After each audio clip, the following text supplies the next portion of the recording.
El doctor Danilo Mendoza nos habla sobre la influenza. Adelante, doctor. Una de las mayores preocupaciones de padres es las infecciones respiratorias y son uno de los motivos más frecuentes de consulta en los servicios hospitalarios. Definimos la infección respiratoria aguda como un cuadro respiratorio infeccioso menor de 14 días que puede comprometer vías respiratorias altas o bajas, con o sin fiebre. En el caso de la influenza, es una enfermedad aguda infecciosa de las vías respiratorias altas o bajas producida por el virus de la influenza. El virus de la influenza característicamente es un virus que está compuesto por RNA, por eso se llama un RNA virus. Existen también virus de DNA. Recordemos que el DNA es el material genético en el cual está contenida toda la información de los organismos en general. Permite que de una especie a otra se transmita la información. Por otro lado, el RNA es una información que permite transmitir de un individuo a otro dicha información mediante una síntesis de proteínas y transferencia de un material genético, en este caso de una célula a otra. En este orden de ideas, un virus como el de la influenza, que está constituido por RNA, le da como característica fundamental la capacidad de variar de manera muy rápida y muy reiterada. Por eso es que tiene tantas mutaciones, por eso es que es necesario realizar variaciones y cambios en la vacuna anualmente, puesto que cambia de una estación a otra. Es importante considerar que es una enfermedad que es endémica, la influenza. Eso quiere decir que es cosmopolita, está a nivel regional y a nivel mundial. Por otro lado, se pueden presentar brotes. Quiere decir que en algunos momentos, en algunas regiones, dadas condiciones especiales, sobre todo de invierno, garantizan que exista una mayor transmisibilidad y que hayan varios o hayan grupos de personas que se infecten y que manifiestan la enfermedad. Entonces, es clave considerar que la influenza existe una influenza A, existe una influenza B y existe una influenza C. La influenza A y la influenza B es la que afecta a los humanos. La influenza C, digamos que es más que todo de mamíferos y de aves.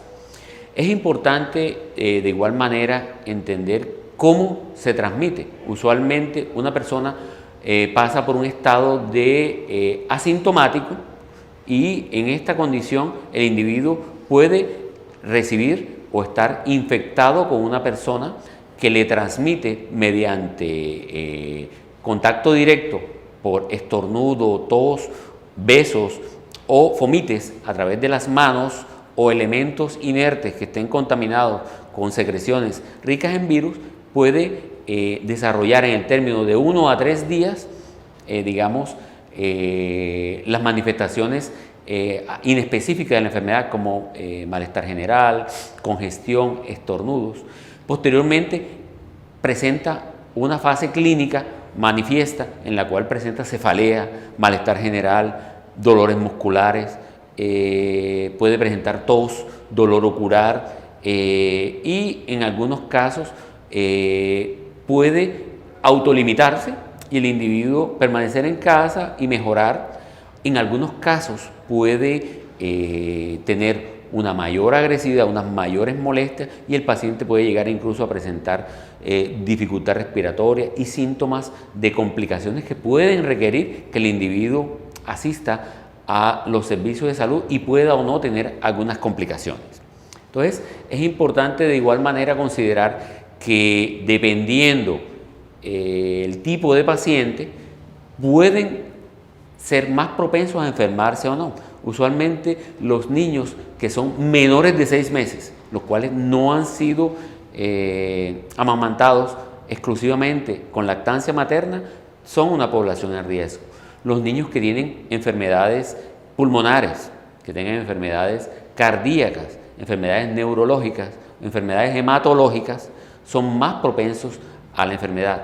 Por otro lado, individuos que no estén vacunados, individuos que sean mayores de 60 años y mujeres embarazadas. Por esta razón es que es clave, con base a la población, identificar cuál de estos individuos está en mayor riesgo si nos enfrentamos a una persona que tenga las características clínicas que acabamos de mencionar. ¿Cómo se hace el diagnóstico? El diagnóstico de la influenza usualmente es clínico. Clínicamente, con toda esta secuencia de eventos, el individuo asintomático en la fase, digamos, de contagio y en la fase clínica. Cuando el individuo presenta, digamos, manifestaciones importantes, en algunos servicios de urgencia se cuenta con pruebas diagnósticas que son pruebas rápidas. Entonces, las pruebas rápidas permiten detectar componentes del virus, el cual nos da una probabilidad diagnóstica en más o menos cerca de un 40%. Por eso es que se dice que tiene una sensibilidad del 40%. Muchas personas que tienen la influenza puede que sean falsos negativos. Entonces, 60% de las personas que llegan y se le hace la prueba rápida puede ser un falso negativo y tener la enfermedad, puesto que es posible que no haya una expresión de componentes del virus, específicamente antígenos virales, que esta prueba pueda detectar. Existen ya otras pruebas que son más específicas, que buscan mediante técnicas de aglutinación, mediante técnicas de cultivos, mediante técnicas de PCR o de reacción en cadena de la polimerasa, identificar los componentes virales y que nos da un diagnóstico de certeza específicamente para este virus. Entonces, ¿cuál es el tratamiento? El tratamiento es un tratamiento que es sintomático. ¿Sintomático qué quiere decir? Si el paciente presenta síntomas como la fiebre, como el dolor, como el malestar general, como la congestión, se van a tratar acorde a, digamos, el grado de molestia que tenga el individuo. Por eso en muchos pacientes es autolimitado y con manejo sintomático, con medicamentos para la fiebre, con medicamentos para aliviar el malestar general, mejoren. En otros individuos se hace necesaria la utilización de unos medicamentos que van dirigidos contra los componentes antigénicos del virus de la influenza. Recordemos que tiene un componente que se llama el componente H, que es hemaglutinina, y el componente N, que es neuraminidasa. Entonces, dependiendo qué expresión haga cada uno de estos componentes, va a tipificarse el tipo de influenza. Puede ser H1N1, H3N2, H5N3, H2N2, etcétera, etcétera. Entonces, existen medicamentos dirigidos contra los componentes de la neuraminidasa, disminuyendo la replicación del virus cuando está en el organismo. Un agravante tiene estos medicamentos, entre los cuales están unos conocidos como el oseltamivir, en que se debería administrar dentro de las 48 horas cuando el individuo presenta los síntomas iniciales de la enfermedad. Luego de este periodo ya su eficacia disminuye. ¿Ok? Existen otros medicamentos que son antivirales, que son algunos de uso institucional, otros que tienen fines investigativos, pero que a la postre no son de uso habitual en las instituciones de salud. Entonces, con esto van buscando disminuir la carga de la enfermedad, sobre todo en individuos que tienen manifestaciones graves. Algunos individuos pueden llegar a tener complicaciones. Existen complicaciones que son pulmonares y complicaciones que son extrapulmonares. Dentro de las complicaciones pulmonares es posible que se produzca una neumonía primaria. O sea, la neumonía primaria es producida primariamente por el influenza, el cual agrede a la vía respiratoria, agrede al pulmón, produce inflamación y ocupación del espacio alveolar con las manifestaciones de una neumonía en este caso una neumonía de origen viral.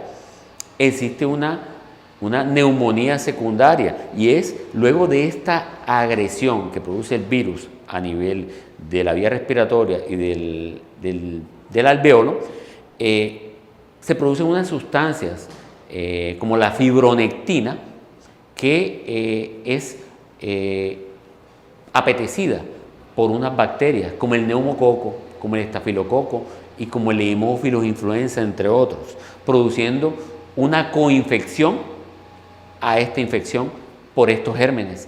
Dependiendo el grado de compromiso, sea en una parte o sea en una extensión mayor de un pulmón o de ambos pulmones, así va a ser el grado de severidad de la enfermedad. Estas son las complicaciones pulmonares. Existen otras complicaciones extrapulmonares. Como dijimos hace un instante, el individuo puede llegar a tener compromiso severo del estado general, pudiendo llegar a tener afección tanto del sistema nervioso central, afecciones musculares, afecciones generales a nivel de otros órganos. Entonces, esto es, digamos, otra de las formas como se puede complicar la influenza. Finalmente tenemos el tratamiento. Entonces, el tratamiento es sintomático, va a ir dirigido inicialmente hacia las molestias que el individuo tiene y dependiendo digamos, la presentación de complicaciones, se requerirán medicamentos y estrategias terapéuticas tanto a nivel en casa o ambulatorio como a nivel hospitalario o a nivel de cuidados intensivos, de ser el caso de un paciente que llegue a tener una neumonía complicada con todos los agravantes. Siempre hay que hacerlo de la mano con el equipo de salud, sobre todo por salud. Muchas gracias.